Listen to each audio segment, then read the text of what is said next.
place this one down, tight, spring, and you have to put this dial like this. Okay, after, see, first spring and dial like this, and you will have two more set like this.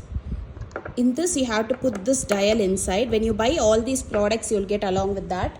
Now see, this is the base, you have to put inside the base, and this is the top part. Take the fabric, place it like this, rotating, take the thread and make it tight like this.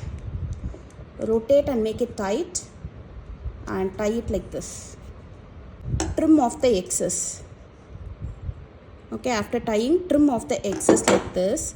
Now see, this button has to be placed upside down like this, and place it ulta. Press the lever on top. So the button is ready.